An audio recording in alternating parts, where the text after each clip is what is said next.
Are you eating and sleeping worse than ever as you go through divorce? You are not alone. It is often difficult in the middle of the emotional overwhelm to make healthy choices about what we eat and to put emphasis on getting a good night's sleep. I hope you'll join me this week on the Starting Over Stronger podcast, where our guest will be here to help us get out of this vicious cycle. That cycle that has you eating and sleeping poorly or hardly eating and sleeping at all, which is actually making you feel more stress and overwhelmed than the divorce itself.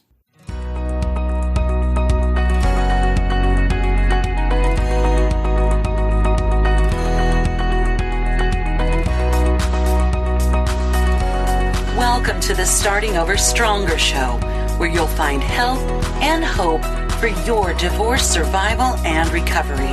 Divorce well, live well.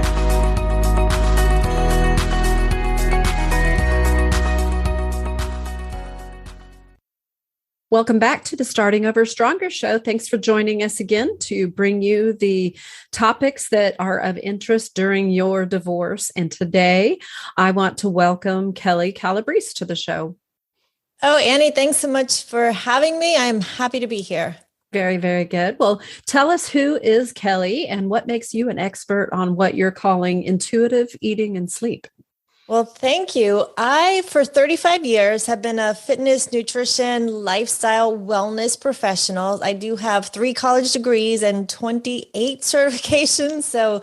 I guess that calls me an expert. I've been blessed to do so many things in my career, from owning and operating health clubs to managing corporate fitness centers, writing, speaking, consulting, editing, spokesperson, media work. I've been an executive with a nutrition company and also divorce. So I understand what it is like to go through the season that your listeners are going through. After a 25-year marriage, my husband came home and said, my commitment to our marriage is 0. And he left, and it floored me.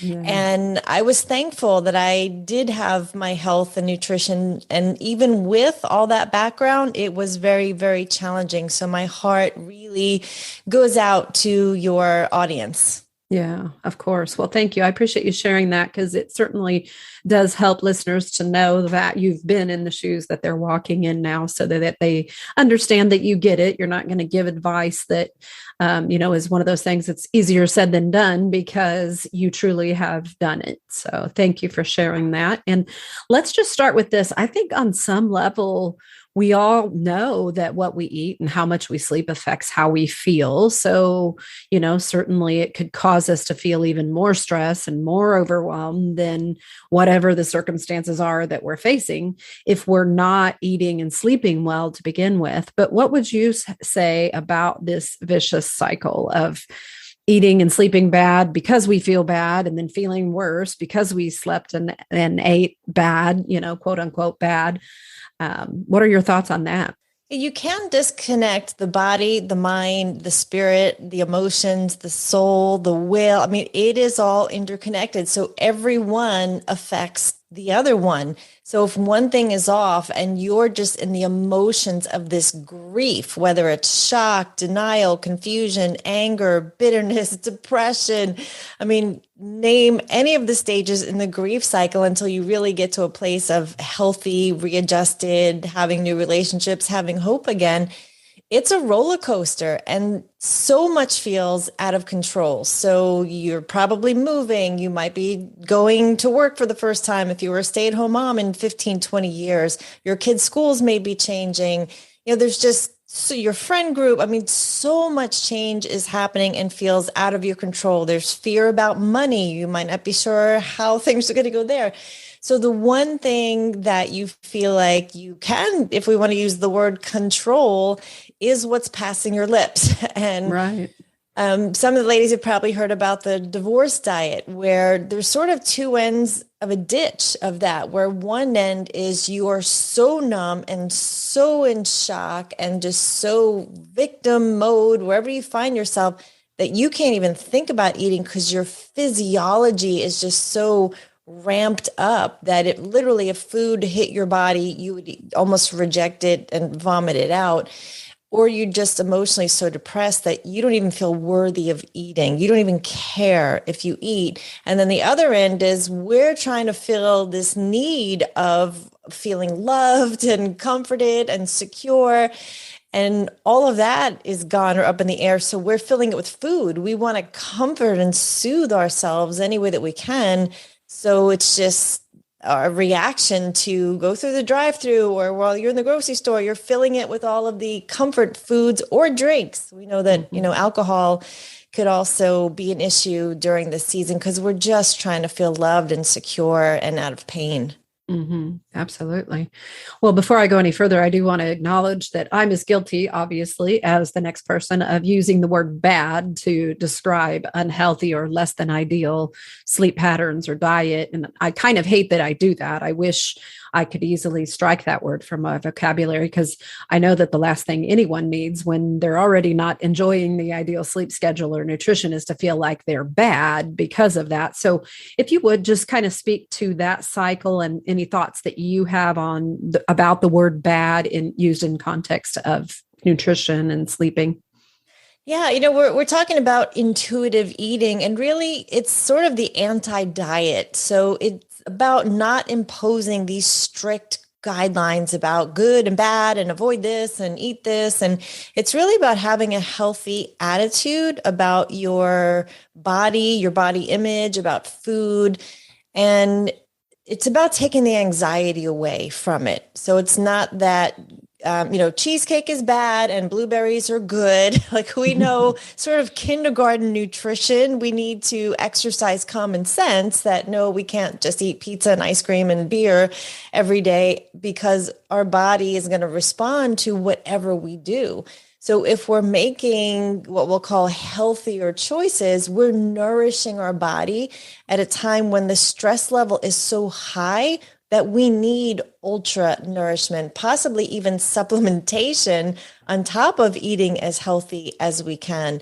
So when you're putting lower nutritional quality foods into your body, you're actually taking away from your body because you have to process that. So if you're going through the drive-through and you're getting things that are high in trans fats and steroids and hormones and chemicals and dyes, now you've got to use your enzymes and all the good things in your body to try and balance it out. So we want to think of it as more nourishment than good and bad. Yeah. So if you have a piece of cheesecake and a beer and a pizza, then just accept it. Don't go down this road of I'm off, I'm bad, now I'm going to backslide. I may as well just eat cheesecake and ice cream or whatever your thing is, for a while now until I recover. But just get on to the next meal. Don't attach any guilt and shame to it because you already may be feeling guilt and shame because maybe you were the one to leave your marriage. Maybe you feel like you've wrecked your kids' lives and maybe you feel like you could have been a better wife. So there's already enough of that. So don't attach that to food as well. Yeah. So don't let it carry over into the other areas, but we're trying to have a good framework to break cycles that are not moving us forward, cycles that are not moving us to better health. Right. Because you want to be as healthy as you can when you're going through this divorce, because you're going to need every ounce of brain health, of strength, of endurance, of, just alertness that you can muster together. So if you're contributing to making things worse, you're just really exaggerating the situation even more than it needs to be. Yeah, that makes sense. The thing is, though, that I know for myself, and I'm sure I'm not the only one, it's incredibly confusing because, we look at food in this way of the word diet. And in today's day and age, especially, what is healthy? There's good old fashioned calorie reduction. There's exercising instead of dieting. There's keto and macros and intermittent fasting and Atkins, Weight Watchers, paleo, heart health. I mean, the list goes on and on and on. And some of them actually are like counter to each other. So one says this thing is healthy and the other says it's not healthy. So it gets really overwhelming and frustrating to feel like there's no right way to do it. It's all bad for you. And so then that, of course, then invites that all or nothing thinking of, I can't do good anyway, so I might as well just eat whatever I want. So where does I'm sure that this plays into your concept of intuitive eating. So explain to us what you mean by that and how that is intended, I'm assuming, to move us out of this thinking of diets and what diet's good and not good. Well, you are absolutely correct. I mean, if we were to walk to the diet section of any bookstore, I mean, my goodness, how big has that section? How many more diet books do we need? It truly is insane. And could you pick anyone and have it work and, possibly get healthier? You probably could, but with the intuitive eating, it's about what works for your body. So there's blood type diets where if you're O or A, this might work better or that. There's a lot that has to do with culture. If you grew up in Italy, you're going to eat one way versus if you grew up in a desert or Alaska so a lot of eating really had to do with what was available. But now, because of the world, we can get anything, anywhere, anytime. So it's not like we're limited to just getting certain food because of our geography.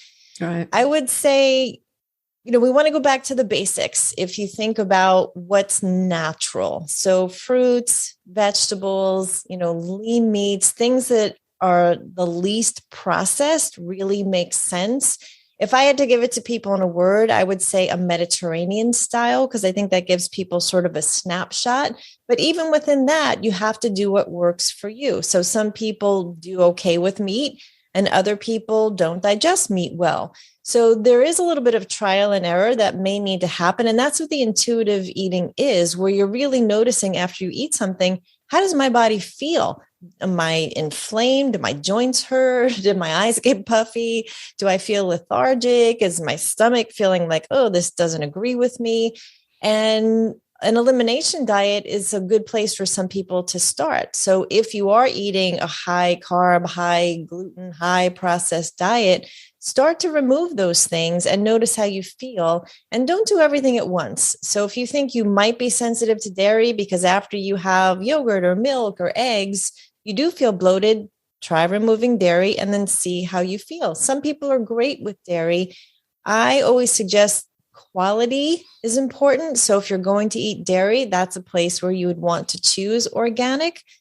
And your body is so amazing. It's going to respond to whatever you do. So when you're healthy, your body's a little more forgiving. So you might be okay going out and having, some rich, heavy dinner and you would be fine and adjust. But if you already don't have good gut health and you're in a state of inflammation, and then you compound that with more foods with trans fats and highly processed, you want to give your body a chance to get right and heal. So what I do is I think about every morsel that's passing my lips. Is this giving my body life? Is this contributing to me? Is it keeping me younger and energized and youthful?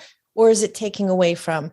And sometimes you need to be okay with taking away from. If it's, girls' weekend or, it's whatever, let's say we're recording this right before Easter and you want to have some, chocolate eggs and candy and a big breakfast, then enjoy that. And then you get on to your next meal. So it's not a diet mentality, but really having peace with food and being in tune to your hunger and your response. Because going through divorce, we're so emotional. So we have to stop and go, am I really hungry? Is this just habit? Do I normally just walk in the house and open the refrigerator and start to consume things because that's what I always do? Or am I really hungry? And even with hunger, it takes 20 minutes for fullness to set in. So if you're just unconsciously shoveling food in, or you're multitasking, you're sitting at your computer, or you've got TV on while you're eating, you don't even realize what you've consumed. So we've taken the whole pleasure and enjoyment out of eating, and we don't even realize how much we've eaten, if we're full or not full, or if this is something nourishing our bodies or not. Yeah. Wow. That makes a lot of sense. So what you're describing is what I tend to call clean eating. Is that a term that you use? It is. Yeah. It is definitely clean eating. And I mean, I've worked with tens of thousands of clients, and wherever they start from, we start just making better choices. So for example, if they drink almost no water and all soda and soft drinks and different carbonated beverages, even if we just swap out one soda for a water and then one becomes two, what happens is over time, you don't want to go back to drinking all soda and no water. Like your body is so amazing. It's 75% water. So you'll start to want to just drink water.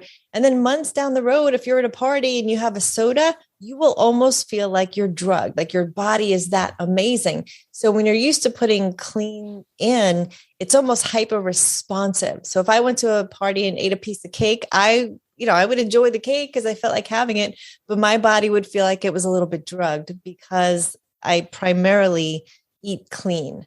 Yeah. But I still give myself the joy of if I'm somewhere and there's a new food and something I haven't tried, even if it's a rich dessert, I may have it just because I want to enjoy myself and have that experience. And then I'm going to, balance it out knowing, I'll be back on track with my normal eating tomorrow. Right. Very good. And, you said something earlier that resonated with me because I think that when you think about, the fact that we have to eat every few hours, every single day of our lives, it gets overwhelming to think about tackling major changes all at once. So how can we do it little by little if we're eating really badly right now and we really want to be saying, I'm eating clean? What are some good steps to get there? Yeah, it's a great question. What doesn't work is I've had clients come in, they're like, okay, I'm going to quit smoking, stop drinking, I'm going to go on a diet, start extra. We know that doesn't work. Pick the one thing that you are willing to do. It doesn't mean it has to be the biggest thing or the best thing or the most dramatic thing, but it's the thing you're willing to do. Most people eat 13 different foods. So they have 2 or 3 different breakfasts, 3 or 4 different lunches, and 4 or 5 different dinners. And it usually like weekday, weekend is where the shifts might happen. But if you're willing to take one breakfast and let's say you have a bagel and maybe you're willing to swap that for oatmeal and then maybe steel cut oats.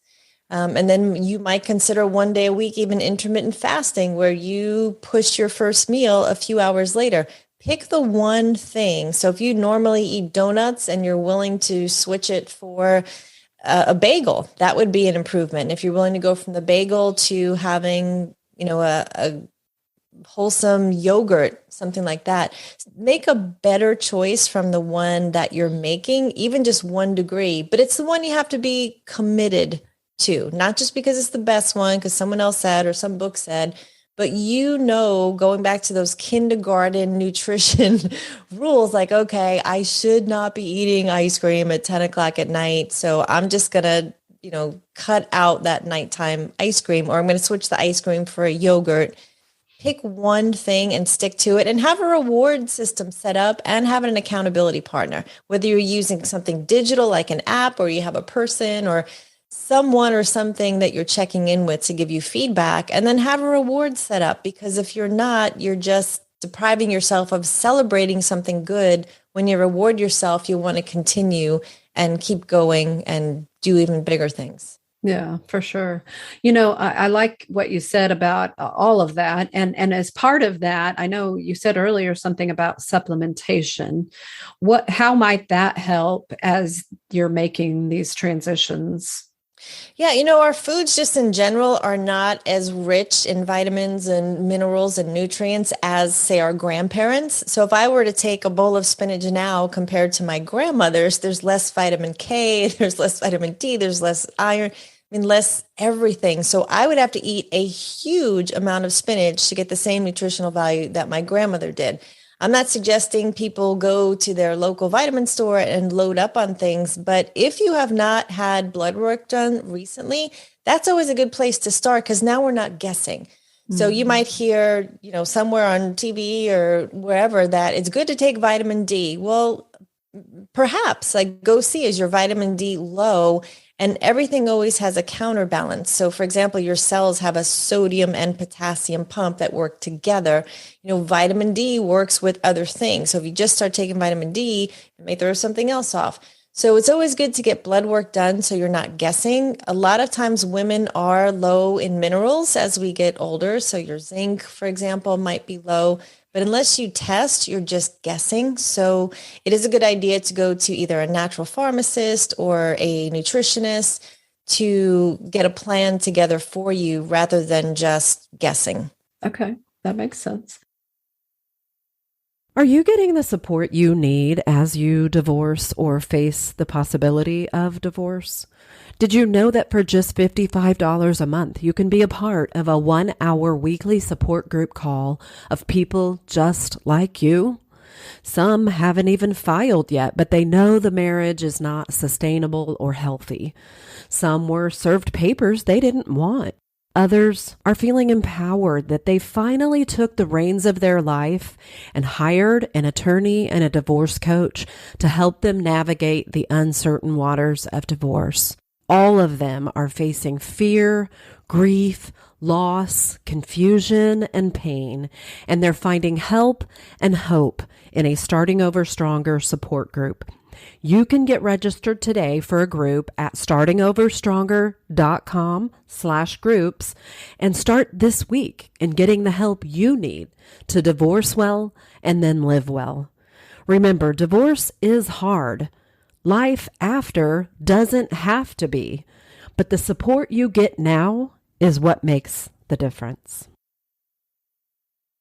Well, so, now transitioning to more talking about sleep rather than eating, should we really be getting 8 hours every single night? What if you just lay there with your mind racing and you can't fall asleep, or you fall asleep fine, but you wake up at 3 o'clock and can't go back to sleep? What do we do in these situations? And what is the ideal amount of sleep? Yeah, ideally, we were designed to go to bed when it was dark and wake up when it got light. Now, we know that's not realistic today. We're under fluorescent lights and artificial lights all the time, and we're staying up late watching TV and on the computer. So it is individual. So some people might be able to function well on 5 hours, where other people truly need 9. And I know several people post having COVID that their bodies really need more sleep, even if they didn't before. And at different seasons in our life, we need more. So you might need more during divorce. You need more as you get older. Elderly people need more sleep. Babies need more sleep. So it's also a seasonal type thing. But getting enough sleep is so massively connected to your health. When you sleep, that's when detoxification happens. That's when your hormones get regulated. That's when your human growth hormone has a chance to increase. That's when your body detoxifies. I mean, so many vital things happen. That deep REM sleep that improves your brain health, that eliminates brain fog. Sleep is when your immunity gets boosted. Your gut has a chance to, heal and repair. And if that's not happening, your hormones are all thrown off. So that means during the day, you're going to be hungry, you're going to be tired, you're going to be irritable, you're going to be depressed. All these things are deeply, deeply connected to sleep that people don't realize the value of it. So it's important to treat it really, really highly on the things that you value in your life. So that means you need to have habits so that you can fall asleep, stay asleep, and wake up rested. So here's some of the things that I train my clients on. Choose your bedtime. So start there, because you get to decide when you go to bed. A lot of times when we're divorced, it gets pushed later and later and later because our minds are racing, and now we might be alone to care for the kids in the house. And, we're dealing with attorneys and all the things, but pick a time, because you have a goal now to shoot for. So if it's 10, 3 hours before whatever time you decide you want to be in bed, stop eating, stop drinking, especially caffeine, alcohol, sweets, and junk food, because now your body is going to be focused on having to handle those things in your system. About 2 hours before bed, you want to start winding down. That means limiting or turning off technology, dimming the lights, put on a lavender diffuser, start to write down your things for tomorrow so that you can get them off your mind and your mind isn't racing. About an hour before bed, you can have a cup of like a sleepy time or a chamomile tea. Cool the temperature in your room somewhere between 65 and 70 degrees. So you're setting your room up for success. Relaxation, meditation, journaling, reading, relaxing music, anything that's winding you down, put the phone away. I keep my phone across the house. And then for bedtime itself, you can sleep naked now. My goodness, you live alone. Or at least, lock the door. Because you don't want to be woken up even by pajamas or, workout gear, whatever you're sleeping in. And there's health benefits to that as well. But you can use a sleep support like melatonin, GABA. I use a sleep spray. Get really comfortable. Do some breath work when you get in bed. So, for example, you can inhale for 4, hold your breath for 7, exhale for 8. And just getting in that breathing rhythm, it calms your body down. And you can focus on things that make you happy, like giving gratitude for your day. That's really, really a superpower. So get the technology out of your bedroom. I mean, even like a clock that's blinking or a TV that's plugged in, get rid of it. Don't do anything upsetting before bed. So if talking to your mom upsets you before bed, then do that earlier in the day. And then there's things like, have a great mattress, good bedding, good pillows, have your room completely dark, completely quiet. If you're going to drink water, again, back that up. Water is good, but not if it's going to wake you up. So anyway, I know I gave a lot of tips there. Hopefully that answered your question. It did. It did. And then some. So thank you. Well, I was just trying to think, do I have any other questions about sleeping? The only one I can think of is, I know for me, fighting sleep for very long in bed is the quickest way for me to end up staying awake even longer, because I get irritated that I'm still laying there and I'm not asleep. So I have found that if my body does not want me to let me sleep in that moment, that the best thing I can do is get up and go do something for a while, whether that's work or journaling or even TV, until I feel tired again. And once I feel a certain level of tiredness, I know I can, wander back to the bed, even if that's hours later, and I'll probably go right to sleep. What are your thoughts on that approach? Yeah, a couple things. Sleep experts will tell you, make sure you're not napping during the day, because daytime naps can really throw your nighttime sleep off. Get in some exercise, so that helps to tire you out. Morning exercisers have the highest compliance rates, but if it's a walk after dinner and that's enough to kind of exhaust and tire you, sometimes you just need to get that out. So do things that, again, set yourself up to sleep. So when you get in bed and everything's dark and it's cool and, your bedding and all the conditions are good, I will lay there and I will, whether you call it prayer or whatever you want to call it, I just start speaking life over my life while I'm laying there. Just, affirmations, beliefs, hopes, and that helps to calm me down, calm my nervous system down. So if I find myself laying there thinking about my kids or, whatever, I keep a notepad by my desk so I can write them down, so I can get it off my brain and know in the morning that I can, tend to those things. I do keep a book by my nightstand. So if I find that I'm really not falling asleep, I will turn on, my dimmer light just enough that I can see to read. And I find that if I read a chapter or two, that will help me fall asleep. Gratitude is something that helps me to fall asleep, where I review my day and think about like, wow, I got to talk to Annie today. Not everyone got to do that. Like that was amazing. And thinking about what was good about my day, what I'm hopeful about in my future, whether it's tomorrow or into the far future, that will help me. And all these things are pretty calming. So I keep doing things to calm my nervous system. I personally don't get up and turn on the TV and, let a couple hours go by. I find that if I can, lay there, read a little bit, keep everything dark, keep the stimulation low, that I can fall back to sleep. And I will ask for dreams as I'm falling asleep. Like, wow, it'd be really awesome if I could have some cool dreams or get answers to these questions I have. So those are some of the things that run through my mind. And like anything else, it's training. So when you just, stay put, stay in bed, eventually you will fall asleep because you train your body. A really comfortable sleeping position, and you may have to train yourself, is sleeping on your side with a king size pillow between your knees and your ankles. So keeping your spine in alignment. That helps all of your organs to just relax, and your spine and your muscles. And then another king size pillow that's between your head and then your, whatever the top arm is over that pillow. And it takes a little bit of training. If you're a back sleeper, try your feet elevated. So have a pillow under your knees and lower legs. But all of that helps to just calm your body down and help you to fall asleep versus tossing and turning and your mind going and getting up and turning things on. Yeah. And I think you just described my sleep position, but just to clarify, I think I've heard it makes a difference which side you lay on, your left or your right. What are your thoughts on that? Yeah, that's a good question. I forget I want to say left. So lying on your left side with your right side up, but I would fact check me because I'm not 100% confident, but that's what sort of popped into my brain from all the sleep study that I've done.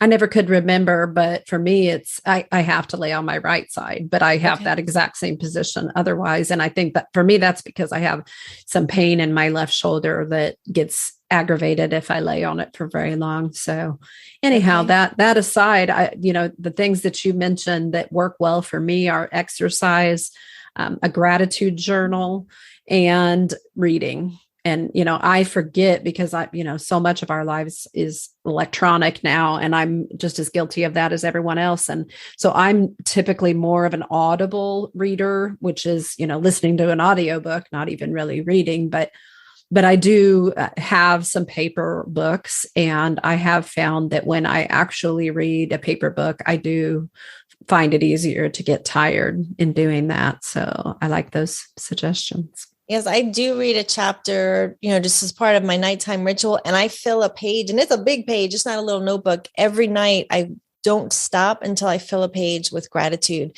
And that has been such a superpower because it makes me go throughout my day looking for things to be grateful for, because I know I'm going to have to fill a page at night, and I am committed to not missing a night. So every day I'm like, wow, I got to talk to this neighbor today. And oh my goodness, someone sent me a book because they know I love to read. And, that was awesome. And so I go throughout my day filled with gratitude because of that. And it really is a superpower. It just sets you up to receive. And I also started recording things that I received that I didn't pay for, like, oh, so-and-so bought me, soup and salad for lunch. That was really nice. Or someone sent me a book, and I realized how much started coming to me when I started being more grateful and recording it. Yeah, I agree. I talk about gratitude a lot. And one format that works for some people is if they don't, maybe they don't feel like they could fill a page, just write 3 things every day that you're thankful for. And, I generally say, don't keep naming the same 3 people, like, my son and my daughter and my dog, you've got to be, putting different things down each day. But if you can do nothing more, writing just 3 things a day that you're thankful for, it really does make a difference. And I guess I don't really know why that is, but I've seen it in my own life, and I've seen it in others' life, that gratitude really does change your outlook on things. Any thoughts on why that is? Yeah, when I first started doing it, it was very mechanical, like you were saying. Like I took my vitamins, check, walk the dog, check. Like it was just really mechanical. But then over time, it was like, wow, I got to go walk around the lake today and be by the water and see the fountains, and the air was beautiful. And you're starting to look for like the awe and wonder and excitement and beauty, and the flowers are blooming, and your brain starts to tune into what's good. What am I thankful for? I am alive. So it's not just like, well, I have a pencil, so okay, good, start there. You have a pencil, but then you're like, I have paper, and I could write ideas and goals and visions and dreams, and so it causes you to muster up hope for the future and to see the beauty that's there. Otherwise, we could stay in this depressive, victim, low level of energy where the world is just happening to us and there's nothing we could do about it. Yeah. But if you wind up going out and giving someone your smile in line at the grocery store, and then people start smiling back to you and just having conversation, and it fuels your soul that you're alive and you have reason and purpose to continue. So like I said, it might start small and mechanical and feeling like you have nothing to be thankful for, but then you're like, I woke up today. I have air in my lungs. I have breath. And, maybe your hair is falling out and, all of that. And just know it's not forever. My hair fell out too. And, I went through just all the struggles that probably a lot of these ladies do. And, it is hard. It is difficult. It is, unreasonably difficult, but it's not forever. And so having that gratitude gives you hope. Absolutely. And I think it has to do with the fact that what we focus on always seems bigger. So if we focus on the stress and the decisions and the fear and all of that, then those things feel bigger than they actually are. But if we decide to intentionally focus on what we're grateful for and what is good, then those things feel bigger than they even maybe are, in comparison with other things. So a lot of it, I think, has to do with that. So, well, what are your final thoughts for listeners today on following your intuition when it comes to eating and sleeping?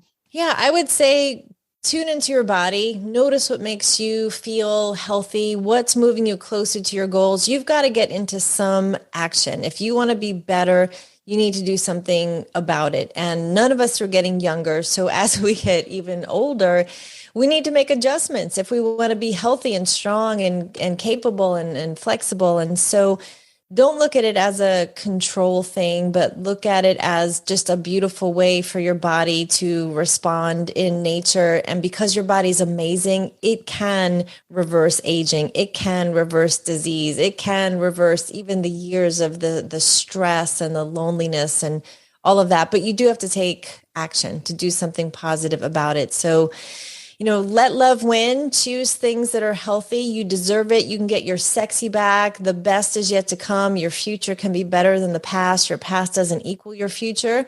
And so just know you have everything that you need in you to solve whatever your challenges are, and get help, get community, tune in here to more of Annie's episodes, and just keep fueling yourself with healthy things.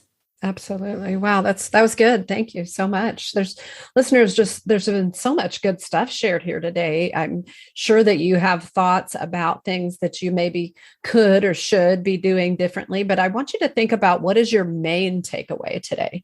What one thing do you want to put into practice? And I mean, starting today. Don't wait until Monday or even tomorrow. Start right now with whatever one thing you want to. And because now's when you're most motivated. You can't do it all at once. Maybe there are several changes that you feel compelled to make after listening today, and that's great. So maybe just make a list and keep that list somewhere safe so you can think about those things and implement them little by little. But I think that the more you can focus on one measurable change at a time, the better your results are likely to be. And I think Kelli agrees with that from thoughts she shared earlier. So, and that doesn't just go for food and sleep, that goes for everything. So thank you again, Kelli, for joining us today and for sharing your expertise with listeners. That was my pleasure. Thanks so much, Annie. Yeah. And thank you, listeners, for joining us today to talk about this important topic. If you have additional questions, you can always email me at Annie@startingoverstronger.com, and I'll be happy to get you connected with Kelli as well if you'd like to talk with her more. Remember, startingoverstronger.com is your source for coaching, support groups, this podcast, and coming in November, your first opportunity to enjoy a Starting Over Stronger post-divorce retreat. That would be an opportunity for you to rest, reflect, release, and reset for your amazing new life after divorce. And I would love to see you there. And we'll see you again next week here on the show for more help as you divorce and hope as you are starting over stronger.